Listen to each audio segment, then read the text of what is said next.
So anyway, let's look at the big news. Deerwood Realty. Okay. Here's the website. Down here is our mortgage survey. Current 30-year fix went over 7% today. That's not good. I've told you that I'd like to be at 5.5% on a mortgage. If we could just stay right around 5 on a 30-year fix, that would be great. If we're at 7% now, do you think that's where it's going to end? I don't. I mean, we can see mortgage rates up to the 10% range. And I'm reminded throughout the summer when I was showing houses to my buyers and always getting beat out on deals, they would ask me, or we would be at like a starter home, okay, that was, and I can remember one in specific. It was, they were asking $170,000, okay, and it was literally a 2-bedroom home, less than 1,000 square feet, with a basement, pretty shitty backyard, nice kitchen. It sold for $215,000. I'm sorry, $220,000. One day on the market, and the thought then was like,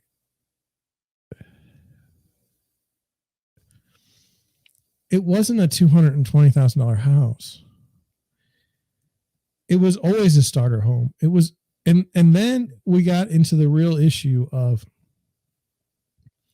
home affordability. And throughout my career where, like 5 years ago, a $400,000 house was a big deal. A $700,000 house was like, you couldn't even consider buying one. And so we got to this point where it's like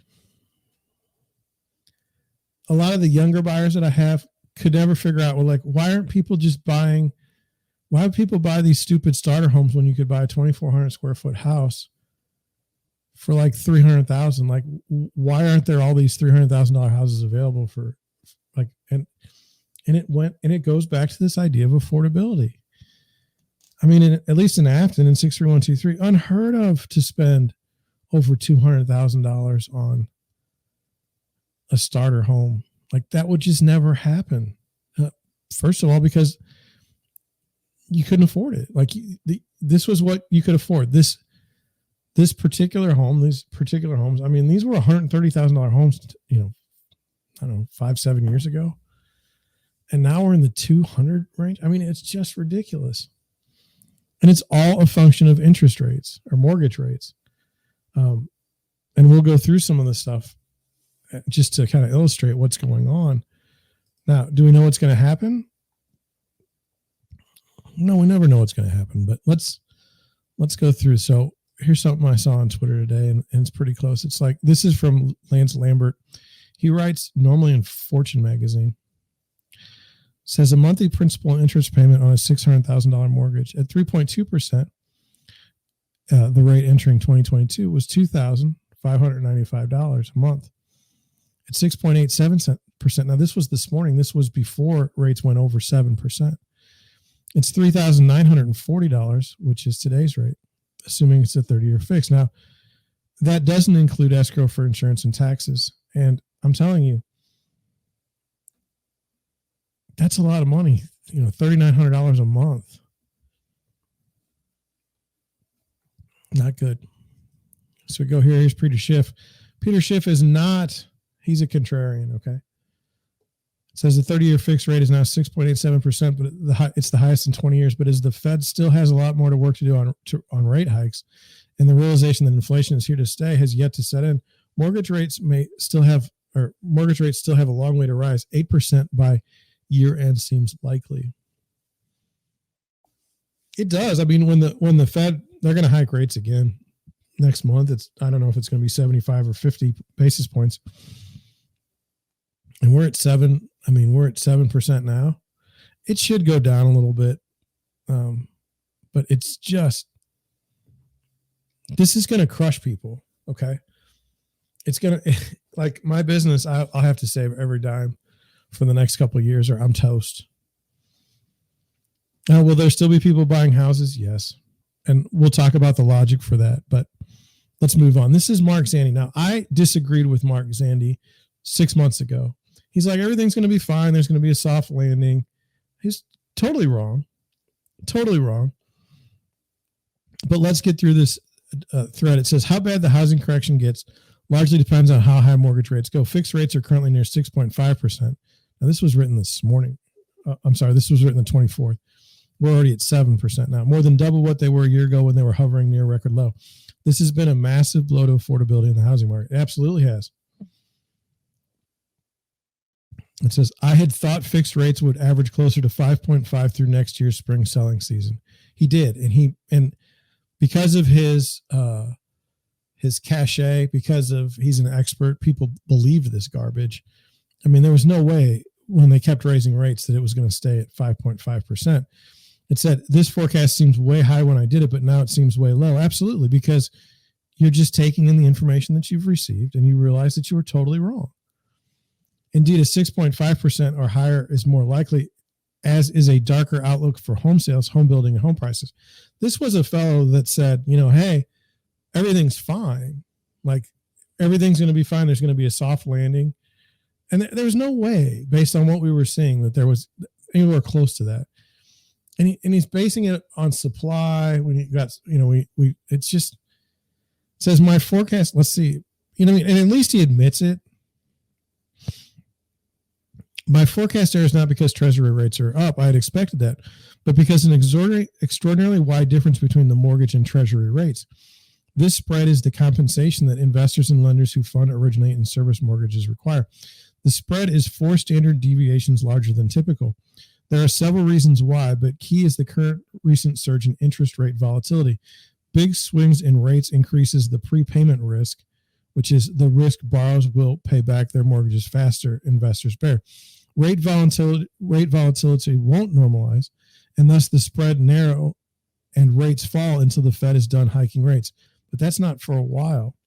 The monthly payment for a typical home buyer will thus remain near $2,400, up $1,000 from a year ago. The housing correction is far from a bottom. Now, in my career,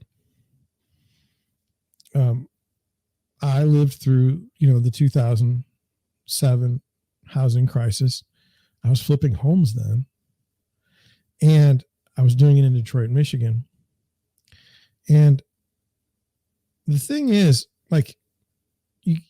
at that point in time, you can't just take housing as a sector and say the problems in the sector are totally confined to the sector. No. There was a serious problem. GM and Ford and Chrysler had to merge. Ford didn't go bankrupt, but GM did. And Ford just levered they just borrowed against themselves. But people were scared. Okay. They were scared to do anything, to buy. So they weren't buying houses. They weren't buying cars. They weren't buying anything. They were just sitting there. They stopped spending. And that didn't really, that affected the housing market. Okay. But it was a behavior. Okay. And what I learned then is that the economy is largely based on optimism or negativity, which is crazy. I wasn't around I wasn't really with the program during Reagan's first presidency, especially when Carter left office and the economy just started booming under Reagan. I don't know that it was necessarily anything Reagan did policy-wise that was that much different. I mean, Paul Volcker had the Fed, and they were cranking up rates to try and fight inflation. But I don't think that was necessarily just because of a switch there. I don't think there was really anything there. But there is a optimism that Reagan brought. It's amazing that an entire group of people can be optimistic about something and can cause the economy to do well. we've gotten to this weird point in our leadership where people say things that are obviously not true, right?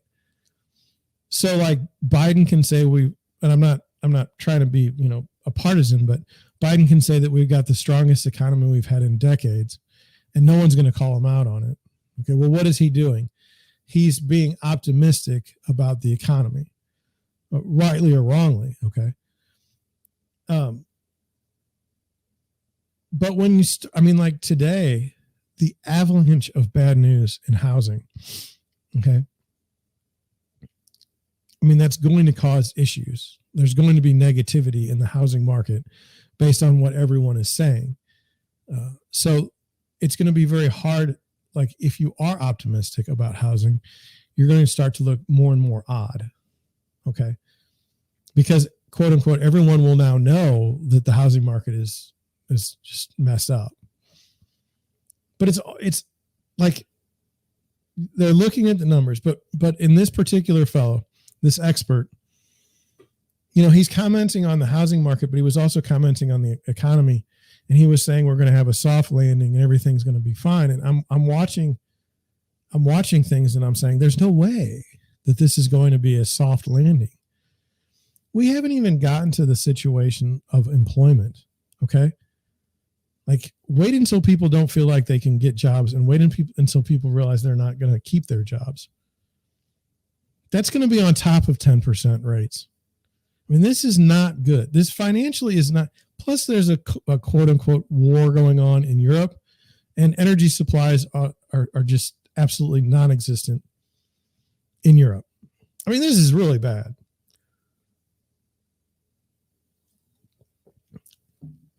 But we can still lie and say that the economy is doing very, very well. Let's continue. Now, this is zero hedge. This was a very important point. The national average 30-year mortgage rate is sprinting towards 7%. It hit it today. Thanks to 40% median home price increases over the past 2 years and massive increase in mortgage rates, the monthly payment on the median price U.S. home was already about 100% versus 2 years ago. Up 100%. That's not good. That's not good. And look, and then the comment, the tweet is, if you couldn't afford a home 2 years ago, you're definitely not buying one now, with or without a mortgage, which means tens of millions are locked out of housing and their rents are going sky high. You're creating a class of renters that will never be able to afford a house. This is bad, because we should all agree. I will say this: houses aren't going to zero. I'll tell you that right now. House isn't. You buy a $300,000 house, it's not going to go to 200. Probably not going to go to 100, and you're probably not going to sell anyway. Right now, one of my big issues I'm trying to work through in my head is, okay, let's assume that you owned a house, okay, and you bought it 10 years ago, and you were at 5.5%, and you saw rates drop to 2%, and you refinanced. Why are you moving? You've already been in your home, 15 years? You're less than 3% on your mortgage. What is your motivation to move? It's going to affect the supply of housing. Meanwhile, all these people that, maybe first-time home buyers, people that have rented, maybe they've had life issues, divorces, things of that nature, and now they're sitting there going, I'm ready to get off the sidelines. I'm ready to stop renting, and there's just nothing. Plus, their rents are rising to the point where they can't save any money to buy a house anyway. This is really bad. Even if you wiped all the debt from all the college, you still can't buy a home. 10% rate, you're not buying a home. This is concerning to me because we're going to talk about new home construction a little bit later, but it says there's already a 10.9 month supply of new homes for sale. Add that current construction pipeline of 2 million homes under construction are permitted to launch construction, a new record. And mortgage rates are rising, lots of stranded inventory. Yeah, if you've got so many extra homes being built, like let's just talk about, my own area. We've got houses across the street from me being built in a massive development for $700,000 or more. Sure, you can get in there in the slums for $500,000. But I mean, they better, if I hope they have all the lots sold, and I hope that they've got some sort of fixed construction rate, because if not, those people are going to start backing out of those houses because they can't afford them. They're just not going to close. And then that sets other things back. So that's not good. This was a great tweet that I read. It says, as we deal with rising rates, it's important to put markets in perspective. That's right. Median home sales in Boise, Idaho in July of 19 were $349,000. Median home sale price in Boise, Idaho in July of 22 was $525,000, or an increase in 50%. Median income in Boise did not rise 50% between 2019 and 2022. And that's right. The tough thing is, like, look, for you to afford, for us just on the median, to afford these houses, we have to have an increase in income. Well, if companies start laying off people, there's less of an incentive to increase the income, increase the compensation to these people so they can go out and buy these expensive homes. I mean, you've got a serious issue here, I think. I mean, the prices have to come down. I mean, you're getting hit with inflation, you're getting hit with higher interest rates, and you're getting hit with stagnant or declining wage growth.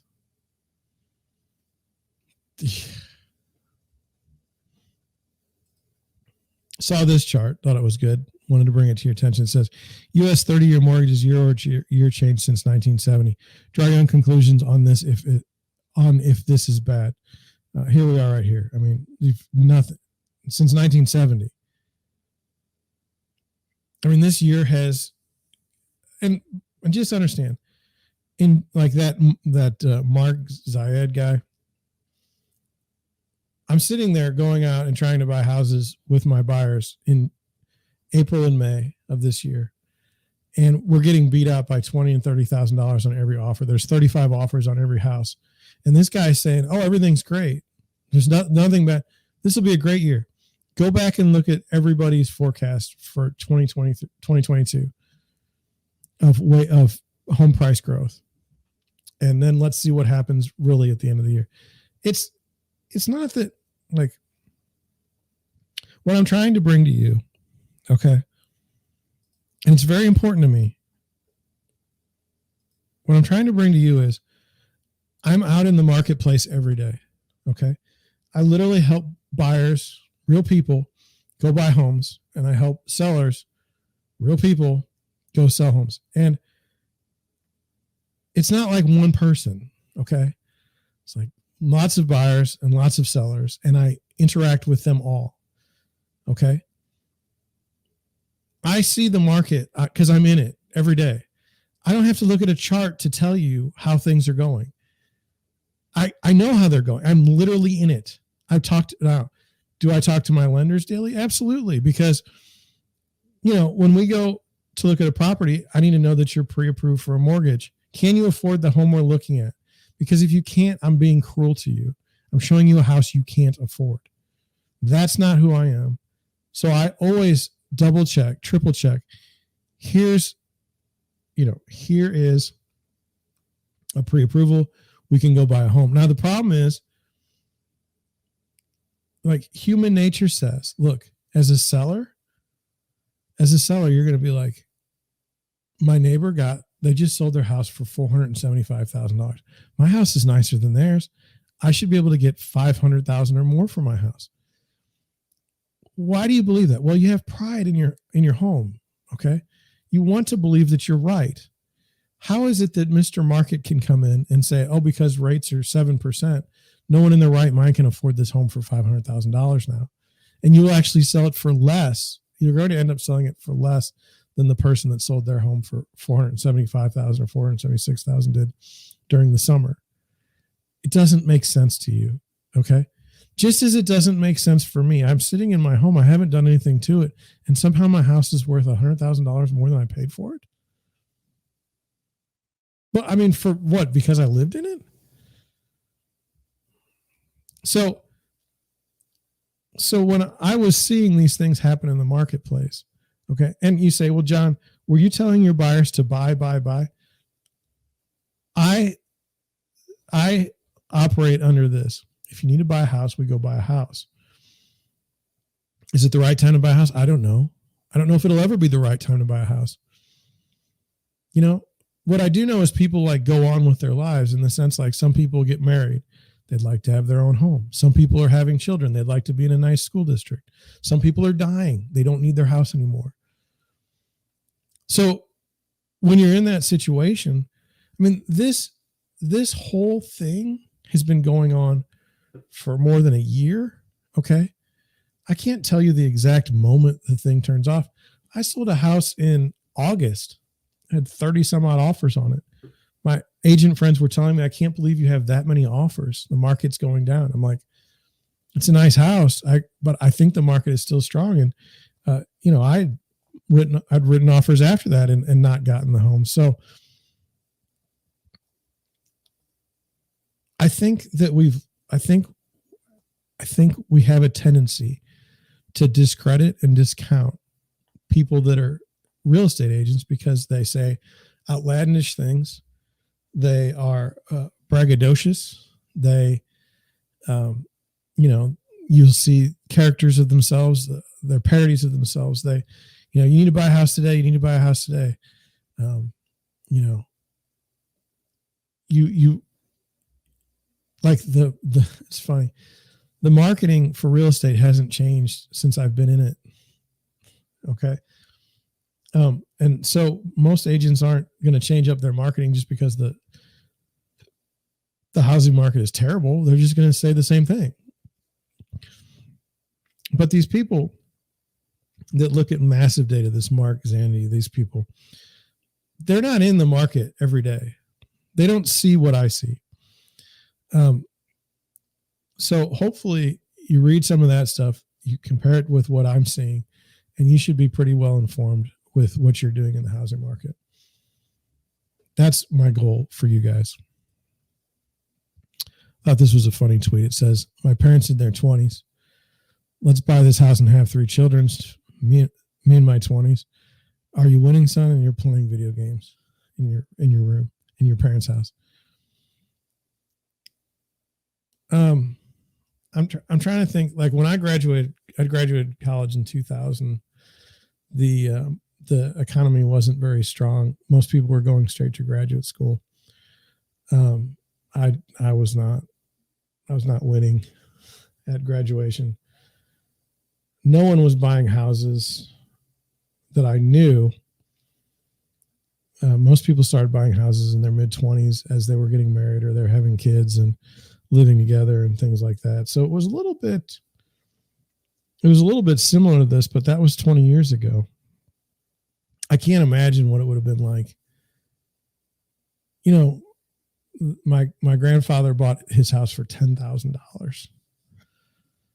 And it's in my subdivision. I don't live there. I mean, I know the house, and I know it's sold for like 260, 270 last couple of years.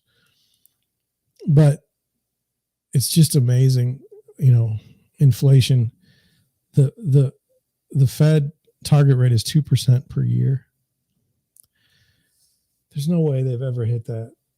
I mean, it's so far off. It's so far off.